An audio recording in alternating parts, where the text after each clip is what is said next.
नमो नमः प्रिय छात्र छात्राओं, मैं डॉक्टर लक्ष्मण यादव, प्रवक्ता संस्कृत, राजकीय हुसैनाबाद इंटर कॉलेज। आज एक बार फिर मैं आप सबके समक्ष अभिज्ञान शाकुंतलम नाटक के इस चतुर्थ अंक के चतुर्थ व्याख्यान के साथ उपस्थित हुआ हूँ। सबसे पहले हम आज अपने इस व्याख्यान का परिचय प्राप्त कर लेते हैं। सर्वप्रथम पुनरावलोकन होगा, यानी पूर्व व्याख्यान जो हमारा तीसरा व्याख्यान था उसका पुनरावलोकन होगा। नाट्यांश व श्लोक संख्या 18-19 की हिंदी व्याख्या की जाएगी। अन्वय तथा काठिन्य निवारण भी होगा। सूक्ति वाक्यों की व्याख्या की जाएगी। टिप्पणी तथा काव्य सौंदर्य पर वक्तव्य दिया जाएगा तथा अभ्यास कार्य समझा जाएगा। तो हम आज अपने इस व्याख्यान का प्रारंभ सबसे पहले पुनरावलोकन से करते हैं। हमने अपने तृतीय व्याख्यान में देखा कि उसमें हमने शकुंतला वत्स किम सहवास परित्यागिनी माम अनुसरसी से प्रारंभ कर सारंगरवः अज्ञापयत भवान तक के नाट्यांश की हिंदी व्याख्या हमने वहां पर पढ़ी तथा इसके साथ ही श्लोक संख्या 15, 16, 17 की अन्वय सहित हिंदी व्याख्या देखी और टिप्पणी व काव्य सौंदर्य देखा। सूक्ति वाक्यों की व्याख्या की गई और अभ्यास कार्य दिया गया, पढ़ा गया। अब हम यहाँ से आज के व्याख्यान का प्रारंभ करते हैं।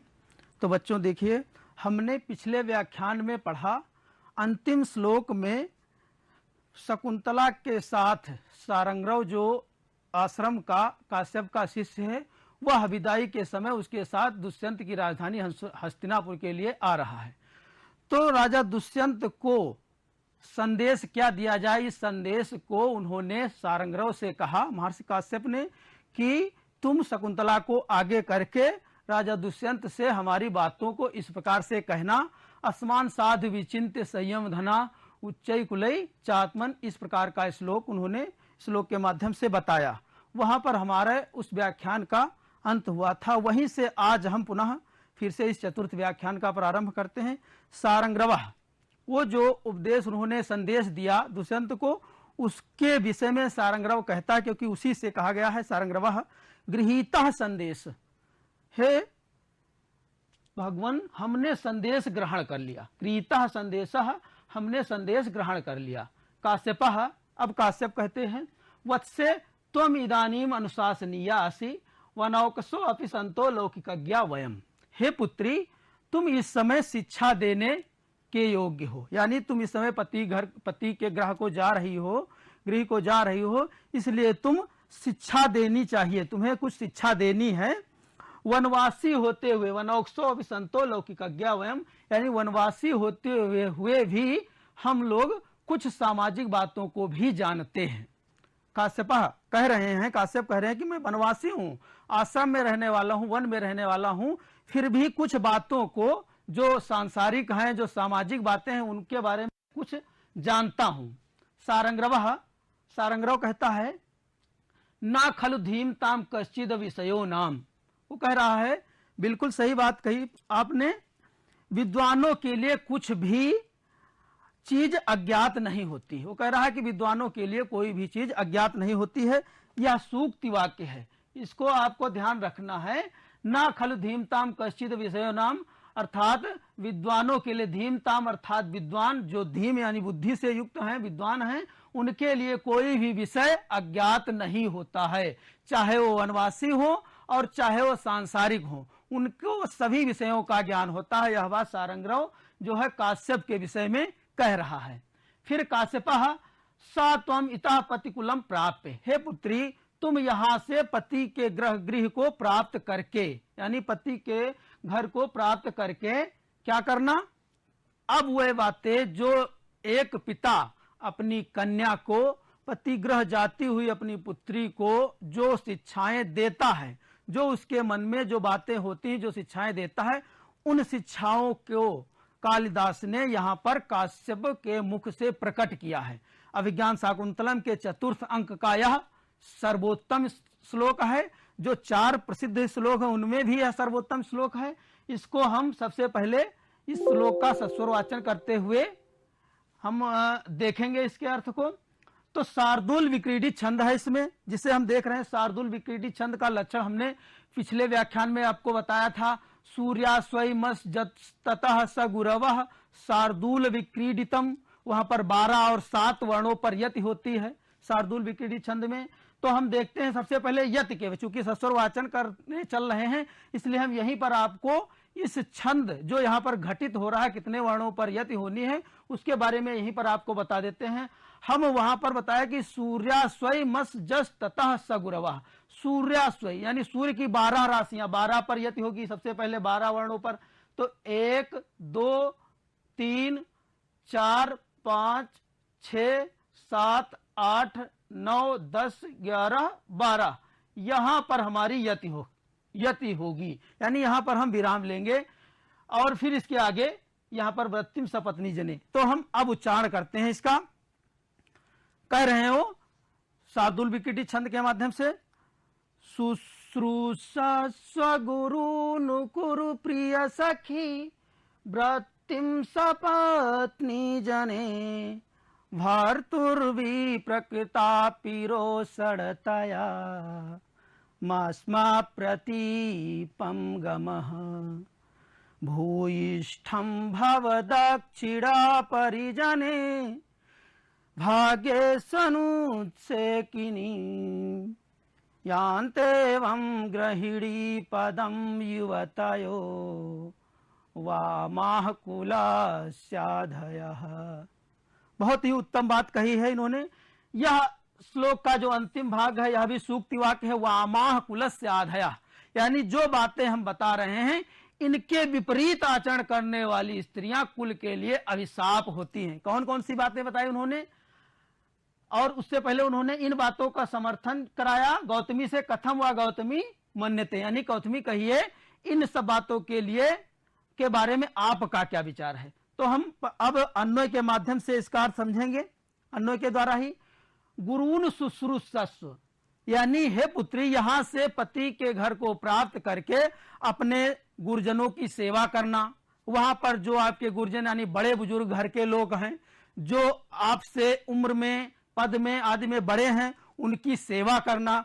गुरुन शुश्रूषस्व यानी जो गुरुजन है उनकी सेवा करना। सपत्नी जने प्रिय सखी वृत्तिम, सपत्नी जने प्रिय सखी वृत्तिम कुरु। सपत्नी कौन, यानी सौत, जो आपकी सौत होंगी। राजा है ना दूसरे, उसके बहुत सारी रानियां हैं, उन रानियों में जो आपसे पहले हैं वो आपकी सौत ही हुई, तो वो सपत्नी कहा जाता है उनको। उनके विषय में कह रहे हैं कि सपत्नी जने प्रिय सखी वृत्तिम कुरु, यानी जो तुम्हारी सौतें होंगी उनके साथ प्रिय सखी जैसा व्यवहार करना, अपने गुरुजनों की सेवा करना, बड़े बुजुर्गों की सेवा करना, और जो सौतें हैं आपकी उनके साथ प्रिय सखी जैसा व्यवहार करना। विप्रकृता रोषण तया भर्तु प्रतीपम मायसुंगमः, और कभी ऐसी परिस्थिति आ जाए कि आपके पति देव कहीं किसी बात को लेकर नाराज हो जाएं, वो तुमको तिरस्कृत कर बैठे, यानी तुम्हें वह सम्मान ना दें, आपको लगे कि हमारे सम्मान को ठेस हो रही है, तब भी, यानी अगर आपको तिरस्कृत कर रहे हैं तब भी उनके विपरीत आचरण करने वाली मत होना, यानी ऐसा लगने पर भी पति के प्रतिकूल कार्य मत करना। यानी आपको लग भी रहा है कि हमें वह सम्मान नहीं मिल रहा है, वो तिरस्कृत कर रहे हैं, फिर भी तुम उनके प्रतिकूल कार्य मत करना। परिजने भूयिष्ठम दक्षिणा भव, और जो तुम्हारे सेवक हैं, नौकर चाकर वहां के होंगे, बहुत सारे नौकर होंगे आपके, उनके प्रति भूयिष्ठम यानी अत्यधिक, दक्षिणा अर्थात उदार, यानी उनके प्रति अत्यधिक उदार होना। और भाग्येषु अनुत्सेकनी भव, और जो तुम्हारा भाग्य यानी अपना जो भाग्य है उसमें जो ऐश्वर्य, तुम्हारे भाग्य से जो तुम्हें ऐश्वर्य संपन्नता प्राप्त हो रही है उस पर कभी घमंड मत करना। यानी ये ना हो कि हमें हमारे अंदर घमंड आ गया, मैं महारानी हो गई हूं, राजा की जो है स्त्री हूं, तो इस प्रकार से कभी घमंड मत करना अपने ऐश्वर्य पर। एवं युवतया गृहिणी पदम यान्ति, इस प्रकार का आचरण करने वाली स्त्रियां ग्रह लक्ष्मी पद को प्राप्त करती हैं। जो हमने बात बताई यानी गुरुजनों की सेवा करना और जो क्या कहते हैं, जो सौते हैं उनके साथ प्रिय सखी जैसा व्यवहार करना, पति के विपरीत आचरण करने वाली ना होना और सेवकों के प्रति उदार रहना, ऐसे आचरण करने वाली स्त्रियां ग्रह लक्ष्मी पद को प्राप्त करती हैं। वामाह कुलस्य आधया, और इसके विपरीत जो भी है ऐसा आचरण करने वाली स्त्रियां कुल के लिए अभिशाप होती हैं। इस प्रकार उन्होंने समझाया। टिप्पणी के माध्यम से देख लेते हैं। लौकिक अज्ञाह, लौकिक बातों को जानने वाले, लौकिक बातों को जानने वाले, लोक पद से ठई प्रत्यय लगकर लौकिक शब्द बनता है, यानी लोक शब्द से ठई प्रत्यय लगेगा तब लौकिक शब्द बनेगा। लौकिकम जानन्ति इति लौकिक अज्ञाह, यानी लौकिक बातों को जानने वाला लौकिक अज्ञा। लौकिक उपपद पूर्वक ज्ञा धातु से का प्रत्यय लगकर लौकिक अज्ञा शब्द बनता है। लौकिक अज्ञा, चूंकि यह जो है पद, यह प्रथमा विभक्ति बहुवचन का रूप है। लौकिक अज्ञा, इस प्रकार से इसकी उत्पत्ति होती है। गुरून, अपने मान्य जनों की, जो तुम्हारे मान्य लोग होंगे, जो आपसे हर चीज में बड़े होंगे, बुजुर्ग होंगे। वृत्ति अर्थात आचरण या व्यवहार। विप्रकता भी, यानी अपमानित होने पर, यानी आपको लगे कि मैं अपमानित हो रही हूं, फिर भी अपमानित होने पर भी। भूयिष्ठम अत्यधिक, भूयिष्ठम अर्थात अत्यधिक। भूयिष्ठम शब्द की उत्पत्ति कैसे होती है देख लेते हैं। बहु शब्द से इष्ठन प्रत्यय लगकर, प्रशंसा अर्थ में इष्ठन प्रत्यय लगता है बहु शब्द से, तब जो है भूयिष्ठ बनता है। कैसे? जैसे इसके लिए कहा गया है, सूत्र दिया गया, अतिशयन तमब इष्ठनो, अतिशयन तमब इष्ठनो से इष्ठन प्रत्यय लगेगा। फिर बहु को भू आदेश होगा, इष्ठन के नकार का लोप होगा, ई की जगह पर ए आदेश होगा, तब भूयिष्ठ शब्द बनेगा। दक्षिणा अर्थात उदार, दक्षिणा का अर्थ हुआ उदार। उत्सेक अर्थात घमंड, उत उपसर्ग पूर्वक सिच धातु से घई प्रत्यय लगकर उत्सेक शब्द बनता है, जिसका अर्थ होता है घमंड। वामाह अर्थात विपरीत आचरण करने वाली स्त्रियां। छंद शार्दूल विक्रीडितम है, जिसका लक्षण हमने बता ही दिया।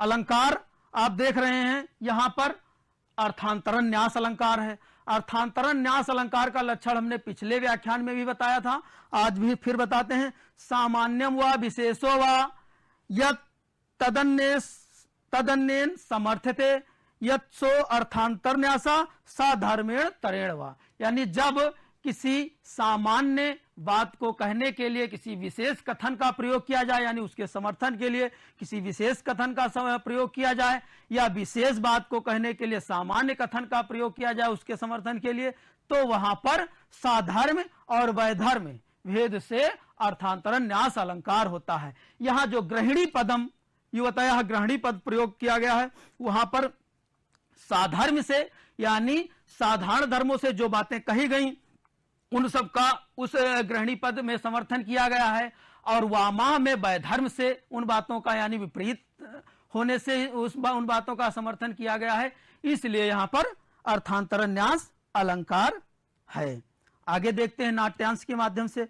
गौतमी कहती है, हे पुत्री, गौतमी कह रही, एतवान बधु जनस्य उपदेशः जाते एतत् खलु सर्वम अवधारय। हे पुत्री, यही 9 वधुओं के लिए शिक्षाएं हैं, यही 9 वधुओं के लिए उपदेश हैं। हे पुत्री, इनको ठीक से समझ लो। जैसे कहावत कहते हैं कि इनको गांठ बांध लो, जो बातें कही जा रही हैं इनकी गांठ बांध लो, उसी प्रकार से वो कह रही कि इनको ठीक से समझ लो। काश्यप कहते हैं, वत्से परिस्वजस्व माम सखी जन्म चा। हे पुत्री, आओ तुम हमसे और अपनी सखियों से गले मिलो। शकुंतला कहती है, तात इतेव किम प्रियंवदा अनुसूये सख्यो निवर्त इस्येते। हे पिताजी, क्या यहीं से हमारी दोनों सखियां प्रियंवदा और अनुसूया वापस चली जाएंगी? यानी अभी तो हमें आश्रम छोड़ा ही है, क्या यहीं से वापस चली जाएंगी? काश्यप कहते हैं, वत्से, हे पुत्री, इमे अपि प्रदेये, इन्हें भी देना है किसी को, या अभी किसी के लिए इन्हें भी किसी को देना है, इनका भी विवाह करना है। ना युक्तम अनयोस तत्र गंतुम, इनका वहां जाना उचित नहीं है। ठीक। त्वया सा गौतमी यास्यति, तुम्हारे साथ गौतमी जाएगी। जो वृद्धा तापसी है आश्रम की, उसके लिए कह रहे हैं कि तुम्हारे साथ गौतमी जाएगी। शकुंतला पितरम आश्लिष्य, पिता को गले लगकर, पिता के गले लगकर, कथम इदानीम तातस्य अंकात परिभ्रष्टा मलय तटोन्मूलिता चंदन लतेव देशांतरे जीवितम धारयिष्यामि।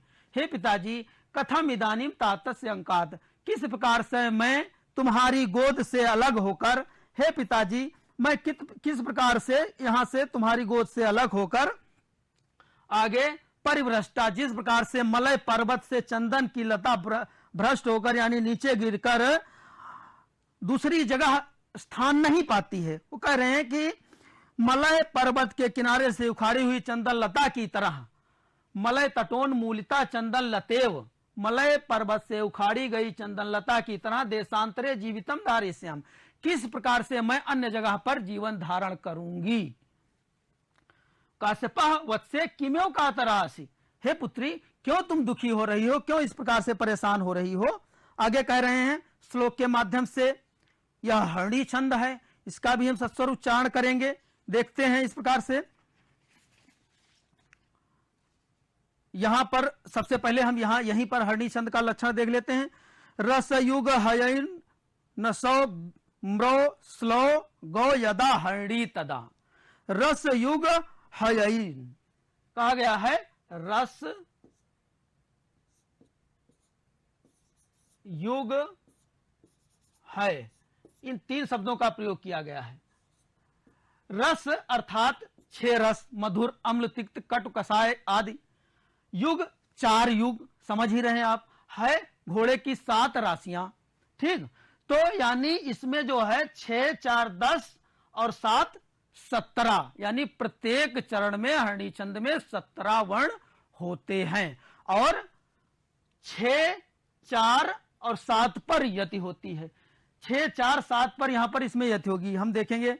अभिजनवतो भर्तुः, अभिजनवतो भर्तुः श्लाघे स्थिता गृहिणी पदे विभव गुरुभिः कत्यस्तस्य प्रतिक्षणमाकुला तनयं चिरात् प्राचीवार्कं प्रसूय च पावनं मम विरहजां न त्वं वत्से सुचम गणयिष्यसि। कह रहे हैं इस बात को कहने के बाद शकुंतला पितुः पादयो पतति, शकुंतला पिताजी के पैरों पर गिरती है। अन्वय के माध्यम से हम अर्थ समझेंगे। हे पुत्री तुम अभिजनवता भर्तु श्लाघ्य गृहिणी पदे स्थिता, हे पुत्री तुम यहां से महाकुलीन पति के द्वारा प्रशंसनीय ग्रह लक्ष्मी या महारानी के पद पर स्थित होकर तस्य विभव गुरु भी कृत्य प्रतिक्षणम आकुला, और उसके ऐश्वर्य में, उसकी जो है संपन्नता में, अनेक कार्यों में व्यस्तता के कारण, यानी जब महारानी पद को प्राप्त कर लोगी यहां से जाकर, तब अनेक कार्यों में व्यस्तता के कारण तुम यहां की जो है सारी बातों को भूल जाओगी और अचिरात प्राचीयु अर्कम पावनम तनयम प्रसूई, शीघ्र ही जिस प्रकार पूर्व दिशा सूर्य को जन्म देती उसी प्रकार चक्रवर्ती पुत्र को जन्म देकर तुम हमारे विरह को यानी हमारे वियोग को भूल जाओगी। टिप्पणी के माध्यम से देखते हैं। अभिजनवता, अभिजन प्लस मतुप, प्रशंसार्थ में यहां पर मतुप प्रत्यय किया गया है। महाकुलीन, श्लाघ्य प्रशंसनीय, विभव गुरु भी ऐश्वर्य की अधिकता, समुच्चय अलंकार है। यहां पर समुच्चय अलंकार का लक्षण भी देख लेते हैं। समुच्चय अलंकार में कहा गया है तत् सिद्धि हेतो हेतावे कस्मिन यत्रान यत् तत्करम भवेत समुच्चय असौ, यानी जहां पर किसी कार्य की सिद्धि का एक कारण विद्यमान रहने पर भी जहां अन्य हेतु उसकी सार्थकता यानी साधन में उसके साधक हो जाते हैं, उसकी सार्थकता में साधक हो जाते हैं, सहायक हो जाते हैं, वहां पर समुच्चय अलंकार होता है। हरणी छंद है जिसका लक्षण हमने बता ही दिया। अब देखते हैं नाट्यांश। फिर काश्यपा यदि इच्छामि ते तदस्तु, मैंने तुम्हारे लिए जो कामना की है वह पूरी हो। शकुंतला सख्या उपैते, सखियों की ओर जाकर हला द्वे अपि माम सममेव परिस्वजेथाम, हे सखियों तुम दोनों एक साथ मुझे गले मिलो। उनसे कह रही है सख्यो तथा कृत्वा, ऐसा करके यानी एक साथ गले मिलके सखी यदि नाम स राजा प्रत्यभिज्ञान मंथरो भवेद ततस्तस्मा इदम आत्म नामधेय अंकितम अंगुलीयकम दर्शय। हे सखी, यदि वह राजा पहचानने में, प्रत्यभिज्ञान यानी पहचानने में कहीं कोई गलती करे तो ततस्तस्मा, तो उसको तुम उसके नाम की अंकित यह अंगूठी दिखला देना। शकुंतला कहती है अनेन संदेहन वाम कंपितास्मि, अरे इस संदेश से तो हमारी बाई आंख, बाया अंग फड़कने लगा है। सख्यो मां भैसी, सखियां कहती हैं कि मां भैसी, अरे नहीं ऐसी बात नहीं, अति स्नेह पाप संकी, ऐसी बात नहीं है, अत्यधिक स्नेह ही पाप की आशंका कराता है। यह सूक्ति वाक्य है, स्मरण रखेंगे, यानी वो कह रही अत्यधिक स्नेह ही जो है पाप की आशंका कराता है।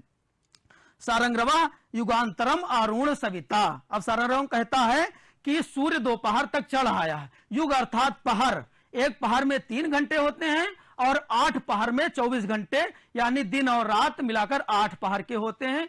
4 पहर दिन में, 4 पहर रात्रि में, तो एक पहर बीत चुका है, यानी दूसरे पहर दोपहर होने वाला है।